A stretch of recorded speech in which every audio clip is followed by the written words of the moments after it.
Hi, everyone. Welcome to this Tuesday, September 19th business meeting of the Board of Education of the Oyster Bay East Norwich Central School District. I'd like to call the meeting to order, and can everyone please rise for the Pledge of Allegiance?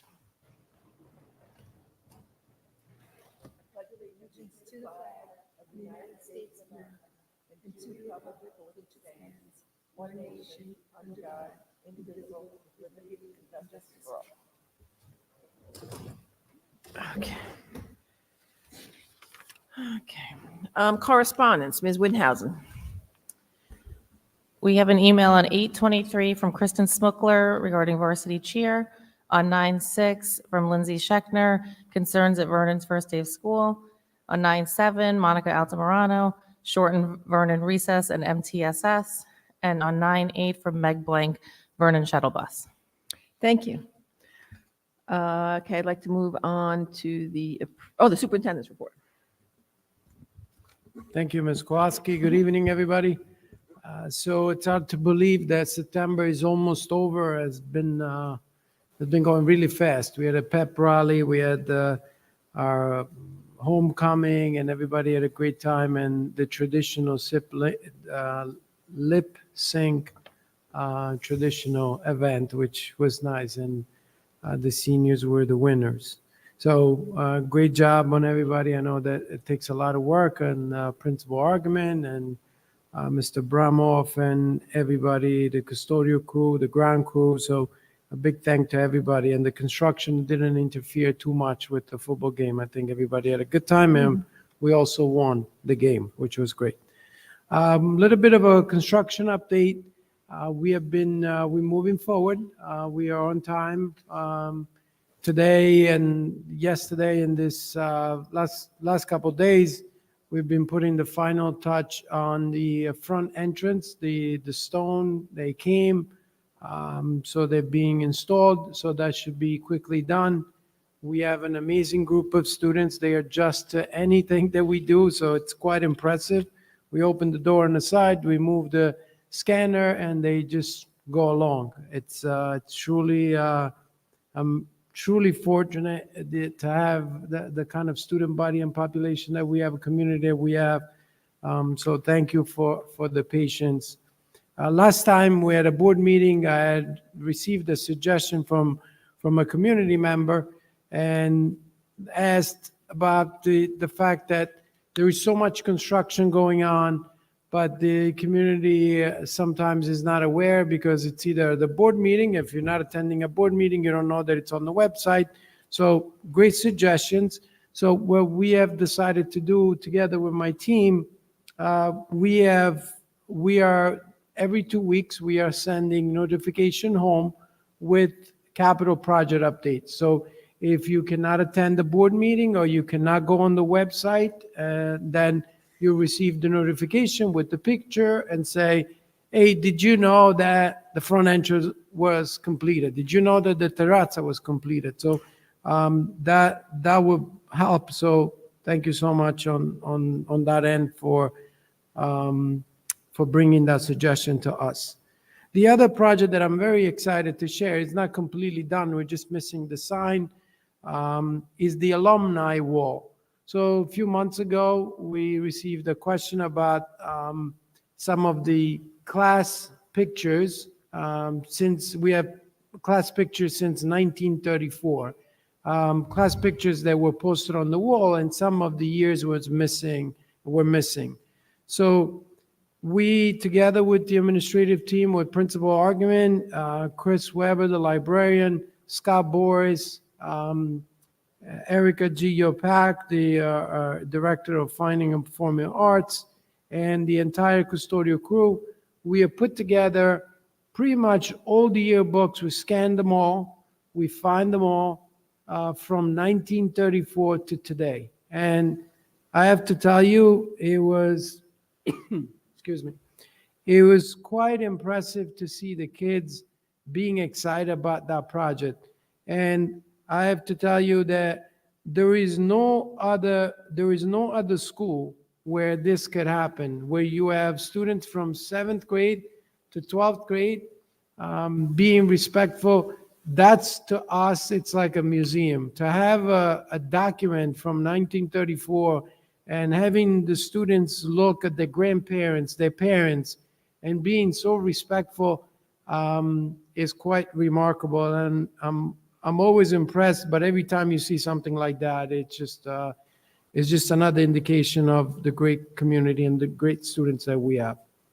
Another thing that I just want to bring the board up to speed and the community is that we're very excited about the parent university. I think is a great way to inform and involve all the parents and work together. I think that working together with the parents, we have the students for the most part of the day, and I think that all the initiative of the parent university is a great one, and I think that we will provide great workshops to the parents. I know that there is a flyer that went home with a QR code. We are looking for topics of interest, and I think it would be a great event. So mark your calendar. I think you received something at home. It's November 8th. And it's going to be at 7 p.m. and parents will have an opportunity to choose different workshops. So very excited about that. I know that Ms. Gallegos did a lot of work behind the scene on that event, our executive director for curriculum and instruction. The other project and initiative that we have going on is the Seal of Biliteracy. Oyster Bay High School will launch its Seal of Biliteracy program this school year. The Seal of Biliteracy is a nationally recognized achievement that celebrates students who are biliterate in English and other language other than English. As a collaboration between ELA and World Language Department, students in the departments will work together to assist students in attaining this prestigious seal that goes on their diploma and is recognized by many, many colleges. Again, I think that the World Language Department, Ms. Gallegos, and a new supervisor of world language, Renata Anka, they are putting this project in place, and I think will be beneficial for the students. And again, I want to conclude my report by thanking the community. I know that at the beginning of the year, there are always little bumps on the road, but your patience is truly appreciated, and we're trying to do our best to have a smooth start. And sometimes we just got to ride along, but I think that things are getting back in. Thank you. Thank you, Dr. Yanni. Yeah, I mean, the alumni wall looks great. Thank you. That's awesome. The approval of the minutes. Do I have a motion? So Motion to moved. approve meeting minutes is listed and attached below. Do I have a motion? So moved. Second? Second. Any discussion? All in favor? Aye. All opposed? Motion carries. Approval of appointment of officers. Resolved upon the recommendation of the superintendent of schools, the Board of Education of the Oyster Bay East Norwich Central School District hereby approves the appointment of officers as listed in their entirety. Do I have a motion? So moved. Second? Second. Any discussion? All in favor? Aye. All opposed? Motion carries. Okay, now let's move on to the administer oath. Yeah. Yeah. Move on to administer oath of office to the district treasurer. I was getting there.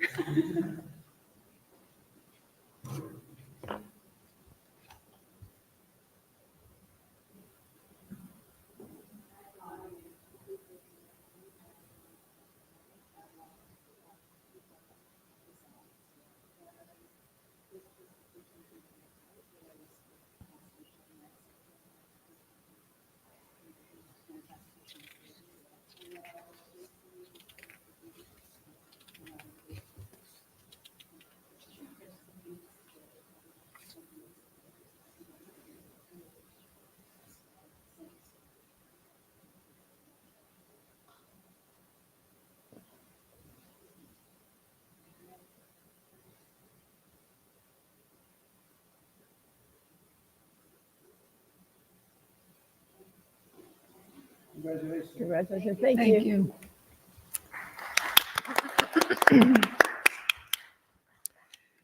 Let's move on to public participation on agenda items. It's the opportunity for the public to be heard. In accordance with the open meetings law, school board meetings where school district business will be discussed are open to the public. The Oyster Bay East Norwich Board of Education welcomes public comment at its meetings. The Board of Education will respond to comments and/or inquiries in the appropriate manner. This portion of the meeting is designed exclusively for agenda items. A sign-in book is provided for those residents wishing to address the board. In order to be recognized, you must be signed in. Each speaker will be allowed a maximum of 3 minutes. The board president will call you to the microphone in the order in which you have signed in. Public discussion is prohibited regarding matters relating to an individual's reputation, privacy, or right to due process, which in some way could be violated. A second commentary period is provided for non-agenda items prior to adjournment. We thank you for your participation and cooperation. I'd like to call Ms. Grace Serby. Oh, this says agenda items. Oh, you want to, okay, no problem, we'll wait. Let's move on to instructional personnel items. Approval of instructional personnel items. Resolved upon the recommendation of the superintendent of schools, the Board of Education of the Oyster Bay East Norwich Central School District hereby approves the instructional personnel items as listed in their entirety. Do I have a motion? So moved. Second? Any discussion? All in favor? Aye. All opposed? Motion carries. Let's move on to non-instructional personnel items. Resolved upon the recommendation of the superintendent of schools, the Board of Education of the Oyster Bay East Norwich Central School District hereby approves the non-instructional personnel items as listed in their entirety. Do I have a motion? So moved. Second. Any discussion? All in favor? Aye. All opposed? Motion carries. Approval of business items. Resolved upon the recommendation of the superintendent of schools, the Board of Education of the Oyster Bay East Norwich Central School District hereby approves the business items as listed in their entirety. Do I have a motion? So moved. Second. Any discussion? All in favor? Aye. All opposed? Motion carries. Approval of special services resolutions. Resolved upon the recommendation of the superintendent of schools, the Board of Education of the Oyster Bay East Norwich Central School District hereby approves the special services resolution as listed in their entirety. Do I have a motion? So moved. Second? Second. Any discussion? All in favor? Aye. All opposed? Motion carries. Approval of new business resolutions. Resolved upon the recommendation of the superintendent of schools, the Board of Education of the Oyster Bay East Norwich Central School District hereby approves the new business resolutions as listed in their entirety. Do I have a motion? So moved. Second. Any discussion? All in favor? Aye. All opposed? Motion carries.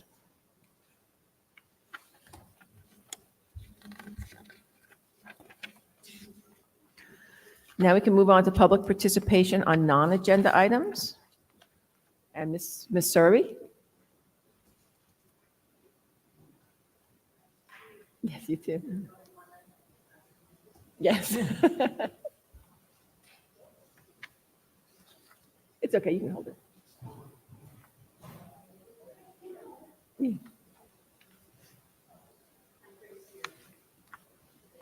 Is it on? Thank you. I've been a resident of Oyster Bay for 56 years. Both my daughters attended the entire schools from K through 12, and they went on to Villanova. And both my grandchildren just completed Villanova history.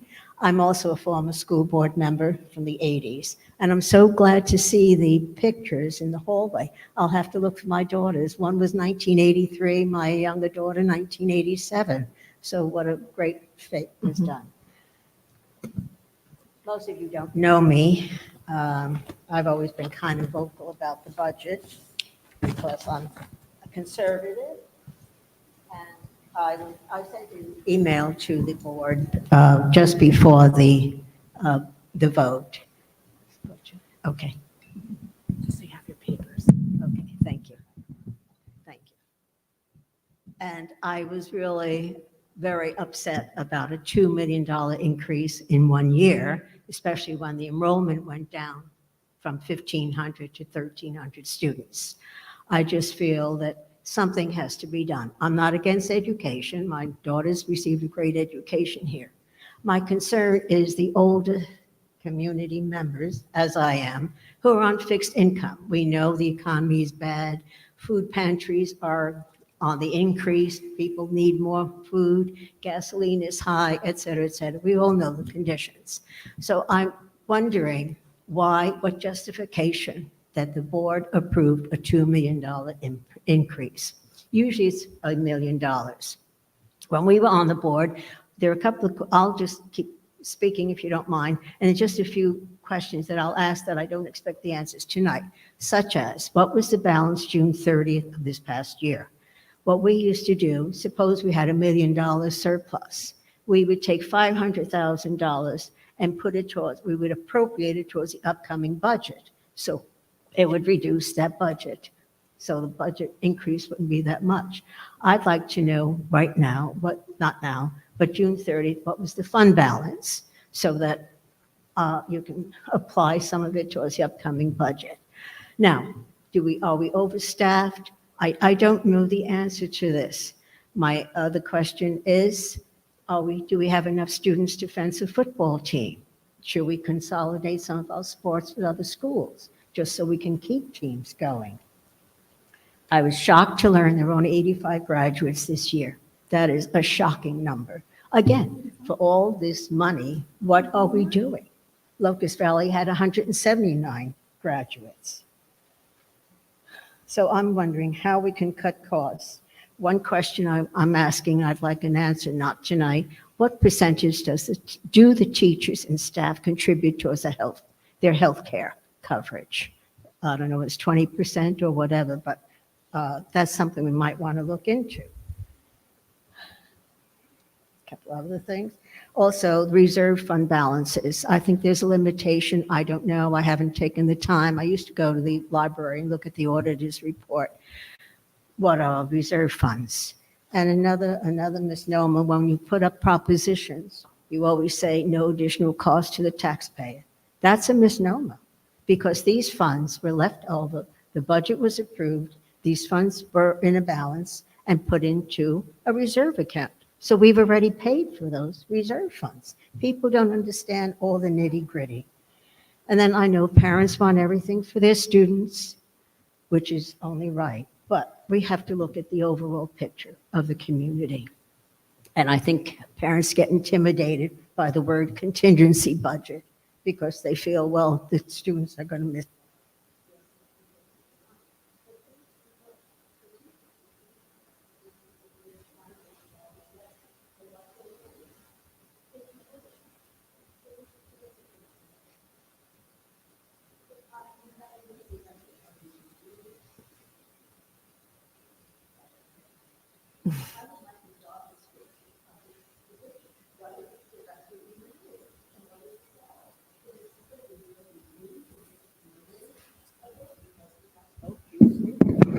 That question I'd like to ask tonight. So I'm just about finished. I'm glad if you were giving me a little more than 3 minutes. Grandfather claused in or something. I appreciate it. We haven't seen you in a while. Thank you.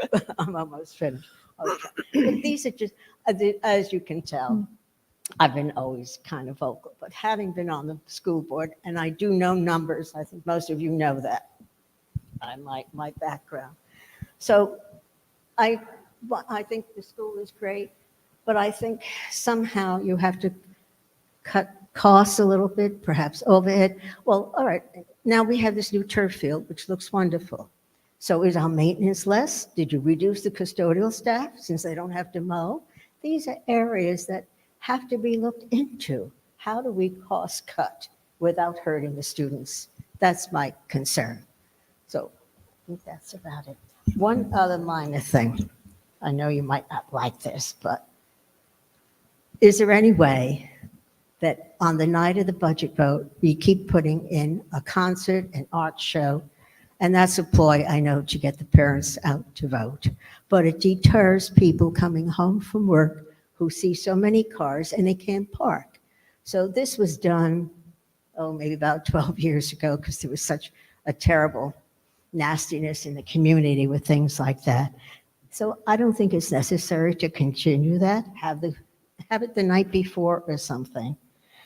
I think that's it, but I'm pleading, I really am pleading with you, the board members, to present a budget that's viable for seniors, for the entire community, not just for the students. It's just getting out of control. $64 million for 1,300 students. That's a little bit much. Okay, thank you, Ms. Serby. Okay. Yes, Ms. Sullivan. Ms. Serby, thank you so much for coming and asking questions. And I think we are, I'll answer some of your questions, but I also want to give you an open invitation to my office so we can sit down and review all the numbers in details, because obviously I don't have in front of me. But just to answer some of your questions, the main question that you ask, how come the budget goes up that much over the years of $2 million, and why we're not cutting and why we're not spending less. I just want to reassure you that we're looking at every penny and every dollar that comes out of this district very careful. There is an inflation of an 8%. So when you look at an inflation of 8% and you look at the budget, the tax levy that we allowed, the allowed tax levy that we have is 2%. So right there, you can see a 6% difference right out of the gate.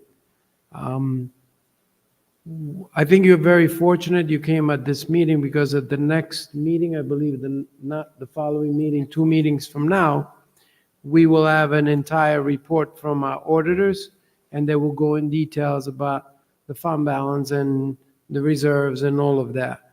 We've been focusing on students.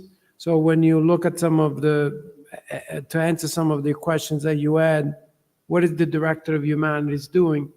When you think about the Director of Humanities, the Director of Humanities came from a combination of several departments. So we had supervisors of social studies and English. We combined those into one. When you look at, for example, the custodial staff, we have a ground crew, for example, of four people. And there is always, we are probably the only district that I'm aware that does not have a director of facilities. I myself, together with my deputy superintendent, most of the days we go around checking work. This morning I was on the roof checking some of the work that it was done. Fortunately, they took pictures of me, so it's right there. So the other point that I want to make is we are very proud of our students, and yes, we want people to vote, but we also, the day of the budget vote, I myself stand outside for the most part of the day, and we put reserved parking for the people that come over here and vote. So my custodial staff, they are out there just to make sure that people can come and vote. But I think that when you look even at the amount of reserve that we spent, and the amount of reserve that was replenished year after year, it's pretty consistent. And you see that the reports that we get from our auditors, they're telling us that we are doing very well. And those are independent auditors. They, as you know, they work for the board, not for myself on my team. And the other thing is, over the years, we maintained programs, but we also reallocated resource to make sure that the students receive what they need, but at the time, right now, to make sure that the program and the initiatives that we have in place they're not obsolete. So if something is not working, we go back and we review and we make sure that is done the right way. At the negotiating table, I think we're doing very well. Healthcare, I believe, is more than 20%. I think it's 23, 25%. Yeah. So, so that we're doing very well on it. And we always trying to find a way to reduce expense, but we are trying to give the students all the opportunities to be successful, which is a tough balance.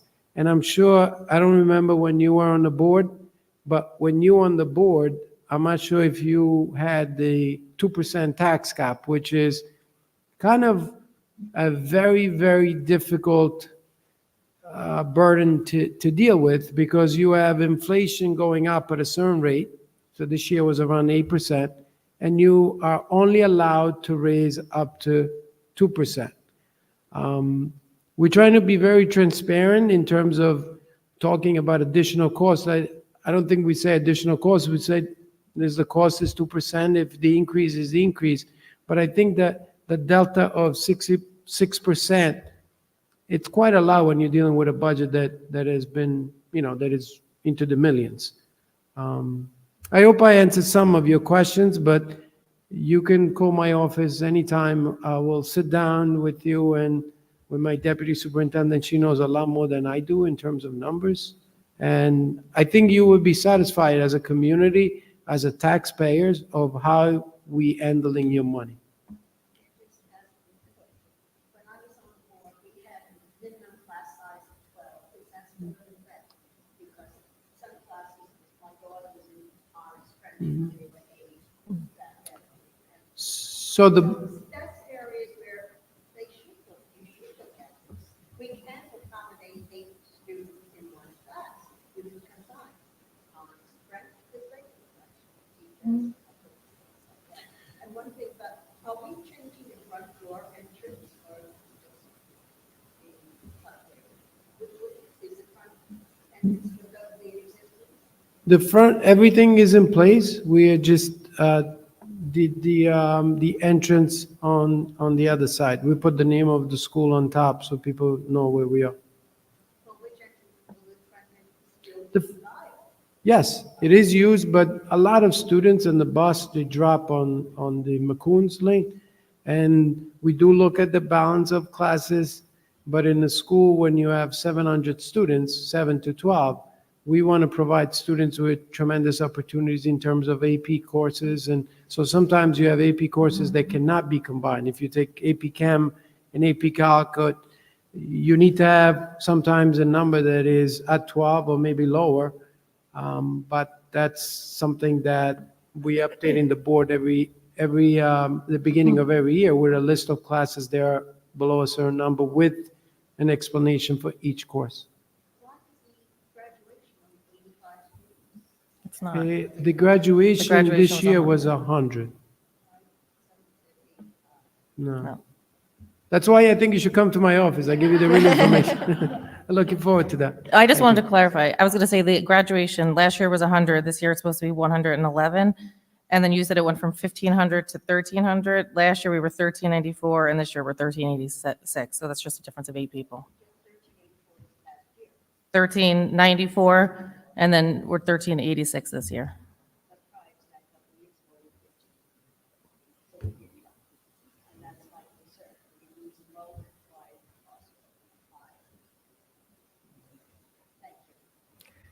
Thank you. Okay, let's move on.